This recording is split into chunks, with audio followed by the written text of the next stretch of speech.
Thank you. The Olympic Games are 1 week old today, and yesterday, the sixth day, was the most dramatic so far. It started with the news that the Black Power disciples Tommie Smith and John Carlos, the Olympic 200 meters gold and bronze medalists, had been suspended by the United States Olympic Committee and given 48 hours to leave Mexico.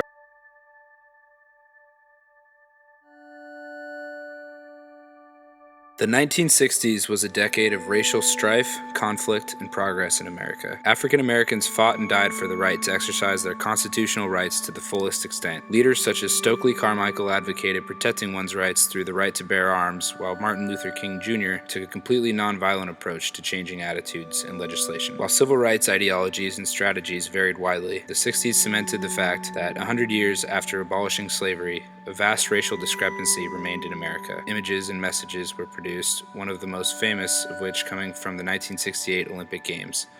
The image of African American athletes Tommie Smith and John Carlos giving the Black Power salute at the medal stand became so famous that it has been reproduced as pictures, posters, and a monumental statue in the center of San Jose State University's campus. Smith and Carlos were both African American athletes that attended San Jose State University.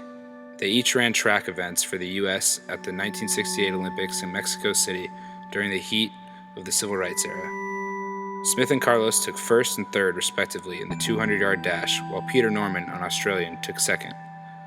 This was a huge deal. Black Americans were representing and winning medals for their country on an international stage, while other Black Americans were trying to achieve racial equality back home. So, when Smith and Carlos took the medal stand, they gave a memorable salute to their brethren back home. The statue is 23 feet tall, cast in bronze with a mosaic finish and full of racial symbolism that the athletes carried.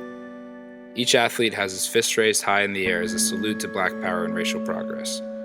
Smith wore black gloves while Carlos did not, so Smith lent his left glove to Carlos for the ceremony.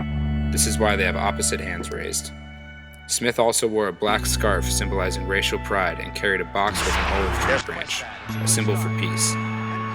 This was also a time when many African Americans were fighting and dying in Vietnam, so the majority of blacks maintained an anti-war attitude. Smith also wore beads around his neck to symbolize lynching violence that African Americans had suffered throughout the past century. Finally, both men wore socks but were shoeless to represent black poverty throughout America. These powerful images shed international light on an issue that had been plaguing America since its birth. Smith and Carlos were suspended and eventually expelled from the Games for their political statement, a similar consequence that many African Americans received while fighting for equality. The statue, now 9 years old, stands as tall and powerful as ever in the very center of the university. It is very clean and can be seen being honored by students and visitors alike. The silver medal position is empty on the stand, symbolizing that the fight continues on today, and there is always a place for those who want to fight for human dignity.